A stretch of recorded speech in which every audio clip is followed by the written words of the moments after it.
ایسے لوگوں کو مجھ سے دور لے جاؤ جنہوں نے میرے بعد میرے دین کو بدل ڈالا۔ دین تو رسول کریم صلی اللہ علیہ وسلم مکمل دے کے گئے، باقاعدہ خطبہ حجۃ الوداع کے موقع پر الیوم اکملت لکم دینکم کی آیت فرمائی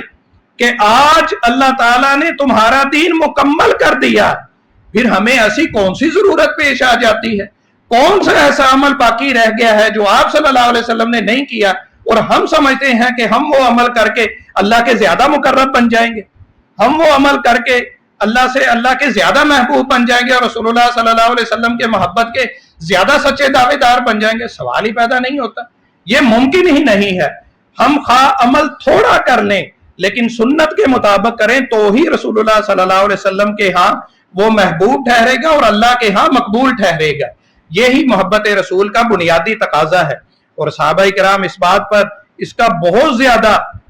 عمل کیا کرتے تھے، لحاظ رکھا کرتے تھے، اہتمام کیا کرتے تھے کہ جو ہی نبی کریم صلی اللہ علیہ وسلم کی طرف سے کوئی حکم ہوتا، آپ صلی اللہ علیہ وسلم کی طرف سے کسی کام سے منع کیا گیا ہوتا تو فوراً اس پر عمل پیرا ہوتے، کوئی وقفہ نہیں کرتے تھے، کوئی سوچنے نہیں لگ جاتے تھے، کوئی یہ نہیں کہتے تھے کہ ابھی گنجائش نہیں ہے، جب گنجائش ہوگی تو عمل کریں گے۔ رسول اللہ صلی اللہ علیہ وسلم نے ایک بار سونے کی انگوٹھی بنا لی تو وہ پہننے لگے، صحابہ نے بھی آپ صلی اللہ علیہ وسلم کا عمل دیکھ کر سونے کی انگوٹھیاں بنا لی۔ بعد میں حکم آیا کہ سونا مردوں کے لیے حرام ہے تو رسول اللہ صلی اللہ علیہ وسلم نے انگوٹھی اتار کر پھینک دی، تو صحابہ کرام نے صرف آپ کا عمل دیکھ کر بغیر کوئی سوال کیے اپنی انگوٹھیاں اتار کر پھینک دی، یعنی کوئی نہیں دیکھا کہ سونے کی انگوٹھی ہے، مالی نقصان ہو جائے گا، خسارہ ہو جائے گا، کسی کو دے دیں گے، گھر کسی ضرورت کے کام آ جائے گی۔ گو کہ رسول اللہ صلی اللہ علیہ وسلم سے بعض روایات میں ایسی بھی اجازتیں ہیں کہ جیسے کہ سیدنا عمر رضی اللہ عنہ نے ایک بار ایک بڑا زرق برق جبہ پہنا ہوا تھا تو نبی صلی اللہ علیہ وسلم نے اس کو ناپسند نہ کیا، لیکن ساتھ یہ بھی فرما دیا کہ تمہارا جو فلاں رشتہ دار ہے وہ مشرک ہے، اس کو دے دو، مشرک کے لیے جائز ہے۔ یعنی چیز کو ضائع کرنا تو آپ صلی اللہ علیہ وسلم بھی پسند نہیں فرماتے تھے، لیکن صحابہ کرام کے سنت پر اور آپ صلی اللہ علیہ وسلم کے عمل کو دیکھ کر اس پر عمل پیرا ہونے کا جذبہ ہی اس قدر ہوتا تھا کہ فوراً عمل کیا کرتے تھے۔ سیدنا عبداللہ بن مسعود رضی اللہ عنہ ایک بار مسجد میں داخل ہوئے، ابھی جوتے نہیں اتارے تھے تو رسول اللہ صلی اللہ علیہ وسلم خطبہ ارشاد فرما رہے تھے، آپ نے کچھ لوگوں کو کھڑے دیکھا، آپ نے ان کو مخاطب ہوتے ہوئے فرمایا کہ اجلسو، بیٹھ جاؤ، تو سیدنا عبداللہ بن مسعود رضی اللہ عنہ نے ابھی جوتے نہیں اتارے تھے تو وہیں بیٹھ گئے جوتوں والی جگہ پہ ہی۔ تو رسول اللہ صلی اللہ علیہ وسلم نے فرمایا تعالی یا ابن مسعود، ابن مسعود تم آگے آ جاؤ، تمہیں نہیں کہا تھا، میں نے تو ان کو کہا تھا۔ تو سیدنا عبداللہ بن مسعود رضی اللہ عنہ کہنے لگے کہ حضور آپ کا حکم سنا تو میں نے وہیں بیٹھنا مناسب سمجھا کہ کہیں ایسا نہ ہو کہ ایک قدم بھی بڑھاؤں تو آپ کی نافرمانی سرزد ہو جائے۔ صحابہ کرام تو اس حد تک رسول اللہ صلی اللہ علیہ وسلم کے حکم کی بجاوری کیا کرتے تھے۔ اور اسی طرح سیدنا عبداللہ بن مسعود رضی اللہ عنہ ہی بیان کرتے ہیں کہ میں ایک بار اپنے غلام کو مار رہا تھا تو مجھے پیچھے سے آواز آئی کہ اتق اللہ یا ابن مسعود، کہ اے ابن مسعود اللہ سے ڈر جاؤ۔ وہ کہتے ہیں کہ میں نے فوراً پلٹ کر دیکھا تو وہ رسول اللہ صلی اللہ علیہ وسلم تھے، تو میں ڈر گیا کہ رسول اللہ صلی اللہ علیہ وسلم نے اتنے بڑے الفاظ کہہ دیے ہیں، اس کا مطلب ہے میں نے کوئی بہت ہی گناہ کا عمل کر لیا ہے۔ تو فوراً گویا ہوئے ہوا حر لوجہ اللہ، اے اللہ کے رسول یہ غلام اللہ کی رضا کے لیے میں ابھی آزاد کرتا ہوں۔ تو نبی صلی اللہ علیہ وسلم نے فرمایا لو لم تفعل ھذا للفحتک النار، میں دیکھ رہا تھا کہ اگر تم اسے آزاد نہ کرتے تو جہنم کی آگ تمہیں اپنی لپیٹ میں لے لیتی۔ یعنی اس حد تک رسول اللہ صلی اللہ علیہ وسلم اپنے صحابہ کی تربیت بھی فرمایا کرتے تھے اور صحابہ بھی نبی صلی اللہ علیہ وسلم کے حکم پر فوری عمل کیا کرتے تھے۔ اب دیکھیں کہ نبی صلی اللہ علیہ وسلم نے تو یہ کہا تھا کہ اللہ سے ڈر جاؤ ابن مسعود، کہ اسے مارو نہیں، تو انہوں نے فوراً غلام کو آزاد کر دیا، حالانکہ غلام انسان کی زیر ملکیت ہوتا تھا۔ تو ہماری زبان اور ہاتھ سے آج آزاد لوگ تنگ ہیں، رسول اللہ صلی اللہ علیہ وسلم کے فرامین کی دھجیاں اڑا رہے ہیں۔ پڑوسیوں کے بارے میں نبی صلی اللہ علیہ وسلم نے فرمایا تم میں سے کوئی اس وقت تک مومن نہیں ہو سکتا جب تک کہ اپنے پڑوسی کو تکلیف پہنچاتا ہو، تکلیف پہنچانے والا مومن نہیں ہو سکتا۔ اور رشتہ داروں کے بارے میں فرمایا لا يدخل الجنت قاطع، رشتہ داروں سے تعلق توڑنے والا جنت میں داخل نہیں ہوگا۔ اور اسی طرح والدین کے نافرمان کو کبیرہ گناہ کا مرتکب قرار دیا ہے. لیکن اس کے باوجود یہ سارے فرامین ہمیں ہمارے علم میں ہونے کے باوجود ہم سے آزاد لوگ ہی تنگ ہے. رسول اللہ صلی اللہ علیہ وسلم کے صحابہ تو اپنے غلاموں کو بھی اذیت نہیں پہنچایا کرتے تھے کہ رسول اللہ اس سے ناراض ہو جاتے ہیں. تو ہمارا عمل کیا ہے؟ ہمارا نبی صلی اللہ علیہ وسلم کے ساتھ محبت کا دعویٰ اسی وقت سچا ثابت ہوگا جب ہم آپ صلی اللہ علیہ وسلم کی باتوں پر عمل پیرا ہوں گے. اللہ تعالیٰ سے دعا ہے کہ وہ ہمیں رسول اللہ صلی اللہ علیہ وسلم کے قول و فعل کو اپنانے کی توفیق عطا فرمائے. وآخر دعوانا ان الحمد للہ رب العالمین.